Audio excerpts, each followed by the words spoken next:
આપ સર્વને પ્રભુ ઈશ્વરના નામમાં પ્રેમી સલામ સલામ હાલેલુયા. આજે જે આપણે સંદેશ શીખવાના છે એ સંદેશનો વિષય છે સમય પાસે છે, આપણે શું કરવું જોઈએ. દાખલા તરીકે કોઈ વ્યક્તિને દવાખાનામાં એડમિટ કરેલો હોય અને એની સ્થિતિ ગંભીર હોય, એકદમ ગંભીર હોય, ત્યારે ડૉક્ટર આપણને કેટલાક મેડિકલી સુઝાવ આપશે, કહેશે કે તમારા સ્વજન જે અત્યારે એડમિટ છે એમની આવી સ્થિતિ છે, એમને આપણે ઓક્સિજન આપવું પડશે, એમને આપણે લોહી આપવું પડશે, એમને આપણે સ્થિતિ વધારે બગડે તો વેન્ટિલેટર પર રાખવું પડશે, લાઈફ સપોર્ટ સિસ્ટમ પર રાખવું પડશે.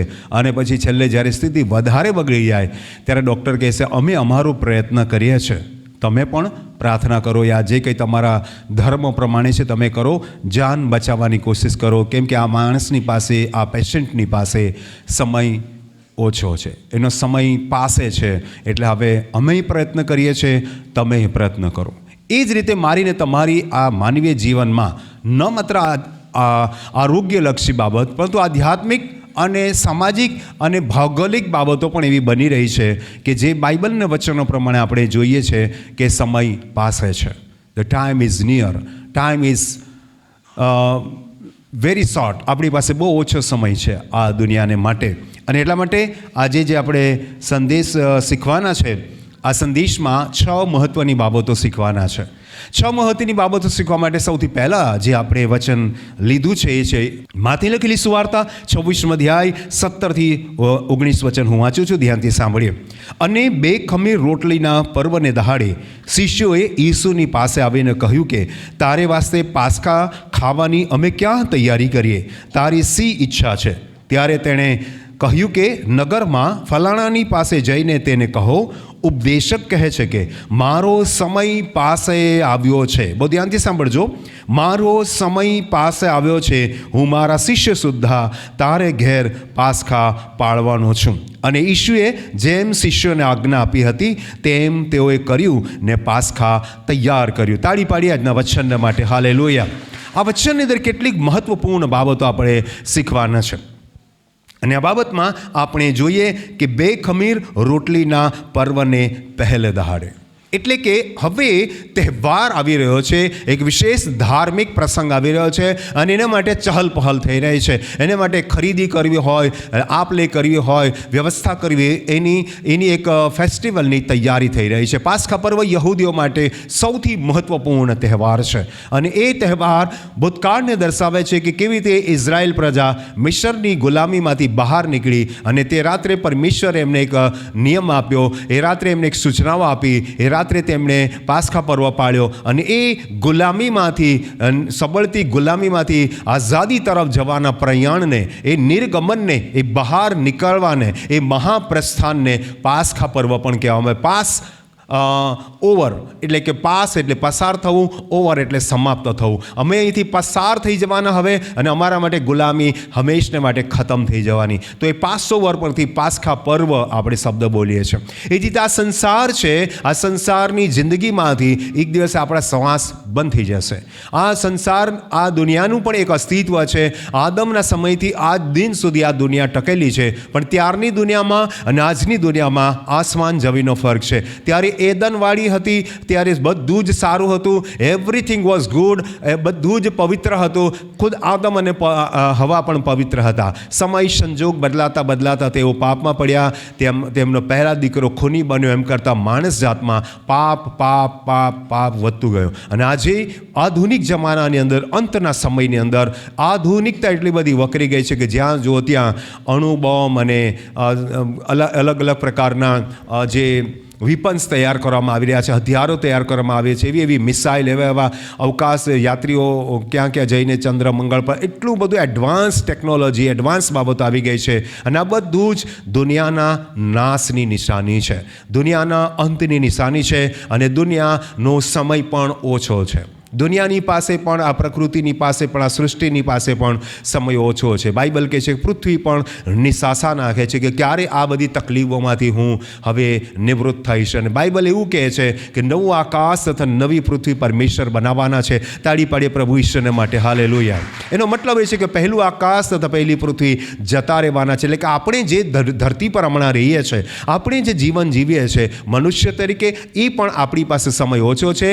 અને આ જે સમગ્ર સૃષ્ટિ છે એની પાસે પણ સમય ઓછો છે. આ મારી પાસે, મારા તમામ લોકોની પાસે, માનવજાતની પાસે અને સૃષ્ટિની પાસે જો સમય ઓછો છે તો પછી કંઈક તૈયારી કરવી પડશે. અહીંયા પણ જોઈએ કે 2 ખમીર રોટલીના પર્વને દહાડે શિષ્યોએ ઈશુની પાસે આવીને કહ્યું. આ પહેલી વાત હું તમને શીખવાડવા માગું છું વાલા ભાઈ બહેનો, કે આ સમય છેલ્લો હતો. પ્રભુ ઈશુ પણ માનવીય રૂપમાં આ સંસારમાંથી ચાલ્યા જવાના હતા. બલિદાન આપીને તેઓ અનંતતામાં પ્રવેશવાના હતા, પુનરુત્થાન પામવાના હતા. માનવીય જીવન એમનું સમાપ્ત થવાનું હતું. એ જે મારું ને તમારું પણ માનવીય જીવન ક્યારે સમાપ્ત થઈ જશે ક્યાંય ખબર નથી. આજનો આધુનિક દુનિયા એટલી ભયંકર રીતે આપણે જીવન જીવીએ છીએ. ખાનપાનની અંદર પેસ્ટિસાઇડ છે, એટલે કે દવાઓ નાખેલી હોય છે. હરેક જગ્યા પર તમે જોશો તો ત્યાં બધું રાસાયણિક છે. કોઈ પણ જગ્યા પર તમને પૌષ્ટિક યા ઓર્ગેનિક નથી જોવા મળતું. માનવ જીવનનું જે અસ્તિત્વ છે આ અંતના સમયમાં ઘણા પડકારોની સાથે, ઘણી મુશ્કેલીઓની સાથે, સામાજિક, પારિવારિક અને આર્થિક અને વ્યક્તિગત તમામ પ્રકારના જીવનમાં પ્રશ્નો છે. અને સમય ઓછો છે આપણી પાસે, અને કામ વધારે છે. સમય ઓછો છે, જવાબદારી વધારે છે, અને કેટલીક આપણી ફરજો બને છે, કેટલીક આપણે કાર્ય કરવાનું છે. એ આપણે આ જે સંદેશમાં જોવાના છે. સૌથી પહેલી વાત આપણે જોઈએ કે પાસ્કા પર્વની હવે શરૂઆત થઈ ગઈ, અને એક દિવસે, હવે થોડા દિવસમાં, 2, 5, 6 દિવસમાં હવે તેમણે પાસ્કા પર્વ પાળવાનો છે. પણ એક વાત બહુ ધ્યાનથી સાંભળો, શું શીખીએ છીએ આપણે? બહુ ધ્યાન આપો. અહીં લખ્યું છે 2 ખમીર રોટલીના પર્વને પહેલે દહાડે શિષ્યોએ ઈસુની પાસે આવીને કહ્યું. હાલેલુયા. કેટલા લોકો પ્રભુ ઈસુની પાસે આવ્યા? કોઈ નામ લખેલું છે? પિત્તર આવ્યો, યાકૂબ આવ્યો, યા યોહાન આવ્યો? કોઈ એક વ્યક્તિનું નામ લખેલું છે? ના, એક વ્યક્તિનું નામ નથી લખ્યું. પાસ્કા પર્વનો પ્રસંગ આવી રહ્યો છે. તમામ 12 શિષ્યોએ મસલત કરી, વિચારણા કરી કે આપણા પ્રભુનો પણ જવાનો સમય થઈ ગયો છે. વારંવાર કહે છે કે માણસના દીકરાનું જવાનું છે, માણસના દીકરાનો સમય આવી ગયો છે. એમ વારંવાર પ્રભુ ઈસુ એમને કહેતા હતા.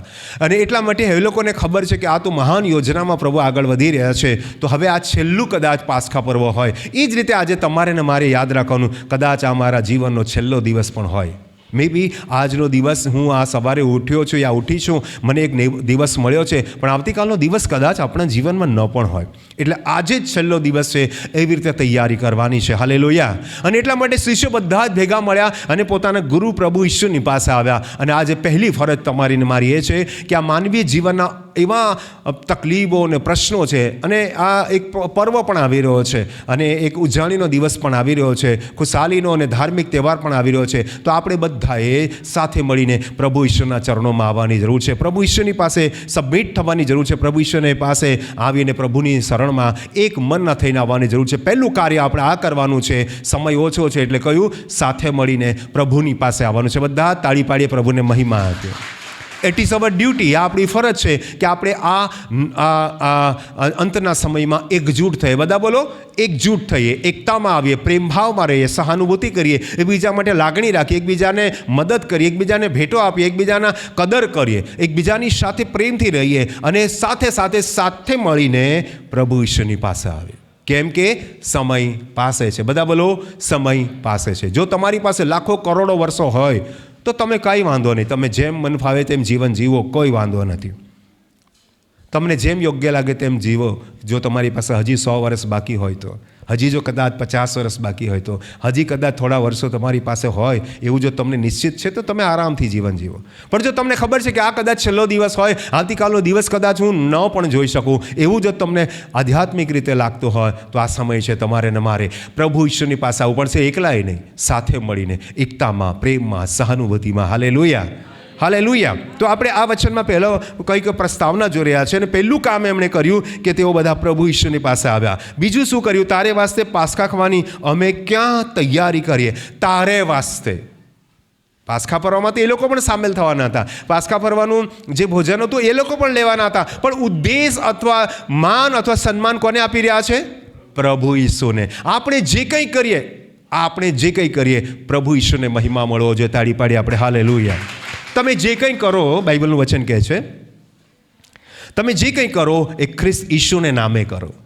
ખાવાના તો એ લોકો પણ છે, એવું નથી કે ઈસુને એકલાના માટે એ લોકો ભજન તૈયાર કરવાના છે, પણ કહેવા માંગે છે પ્રભુ તારે વાસ્તે. અમે આ બધી વ્યવસ્થા કોના માટે કરીએ છીએ? અમારા માટે. અમે મસ્ત ખાઈ પીને મજાથી આ તહેવાર મનાવી લઈએ, પ્રભુ તું સાઈડ પર બેસ. ના, આ જે ખ્રિસ્તી લોકો તહેવાર મનાવે છે ત્યારે પ્રભુને કે સાહેબ તું અહીંયા બેસજે, અમે આનંદ કરી લઈએ, સારા કપડાં પહેરી લઈએ, સારું ખાવાનું ખાઈ લઈએ, સારી ભેટો લઈ લઈએ, આમ કરીએ તેમ કરીએ, પણ પ્રભુ તું ખુરશીમાં આરામથી બેસ. અને એ ખ્રિસ્તી તરીકે એક ગલત વ્યવહાર છે. અહીંયા તમે જુઓ, અંતનો સમયમાં છે, આપણે છેલ્લા સમયમાં છે, આપણે પ્રભુને પ્રમુખ સ્થાન આપવાની જરૂર છે. પહેલું સ્થાન પ્રભુને આપવાની જરૂર છે. તાળી પાડીએ આપણે હાલેલુયા. આપણા જીવન થકી જે કંઈ થાય એમાં પ્રભુ ઈસુને મહિમા મળવો જોઈએ.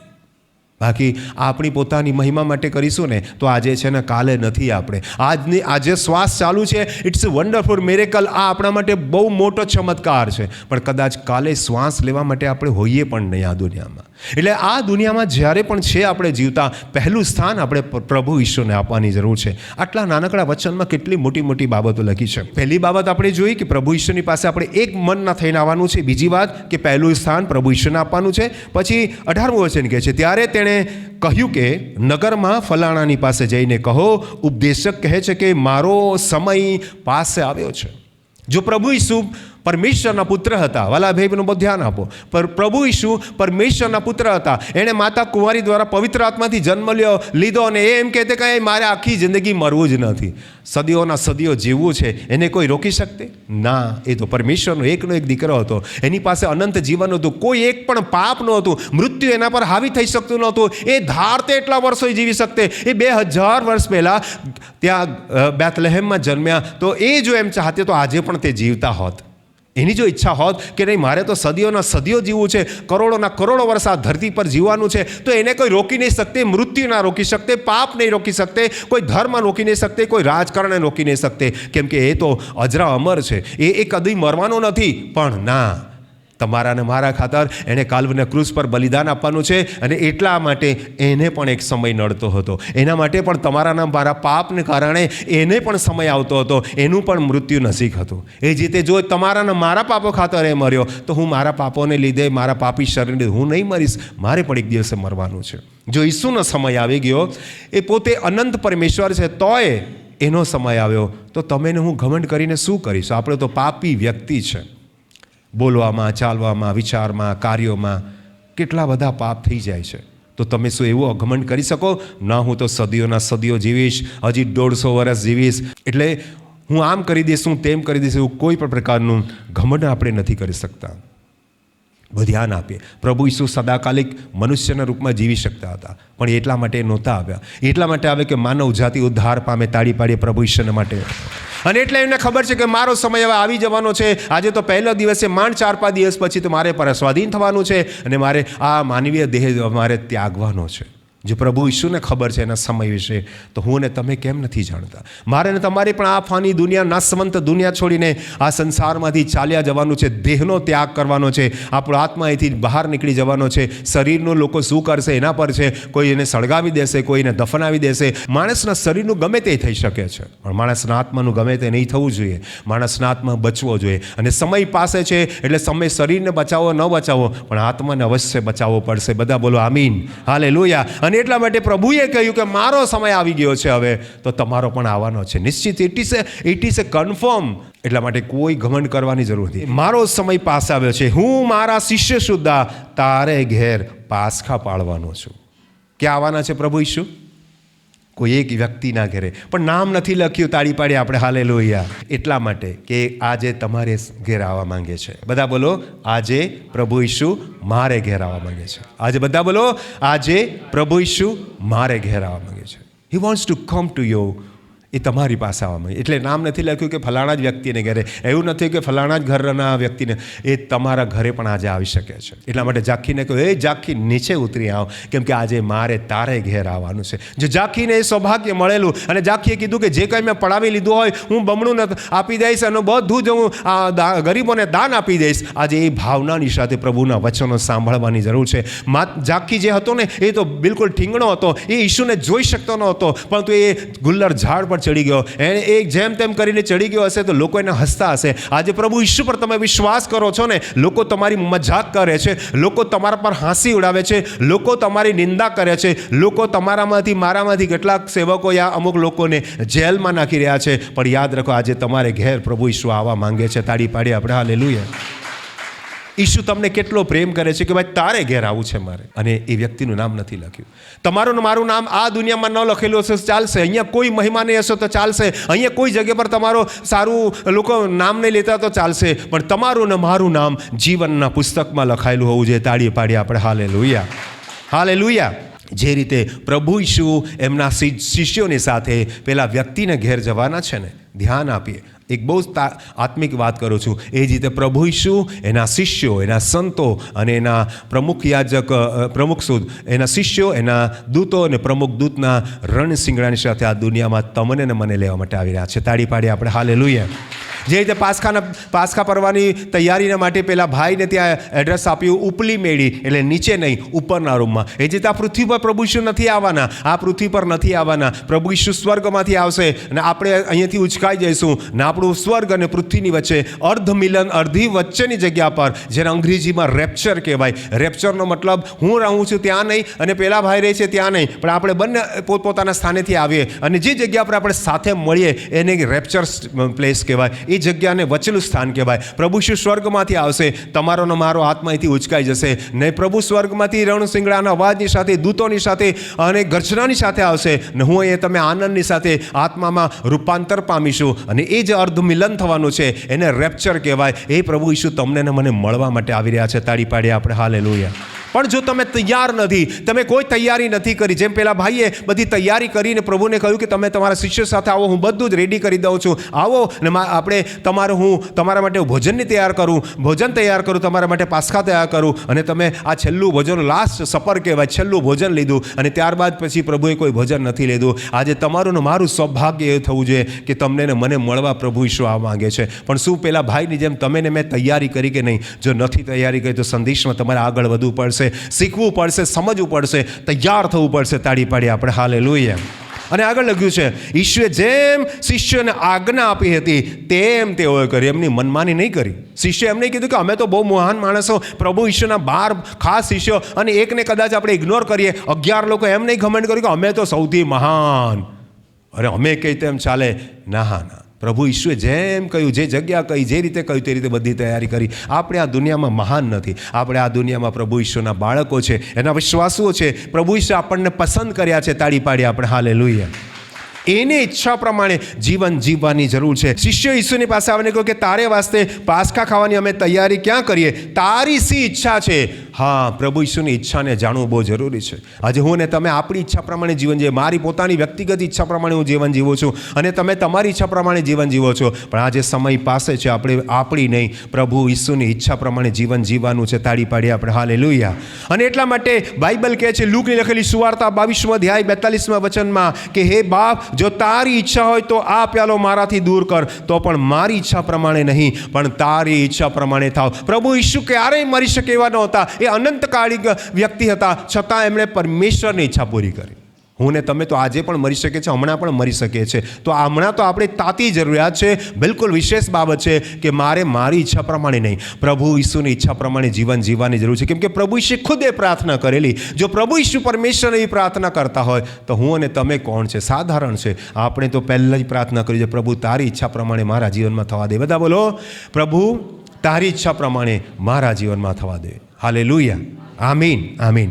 માંથી લખેલી સુવાર્તા 7મો અધ્યાય 21મું વચન શું કહે છે આપણે જોઈએ.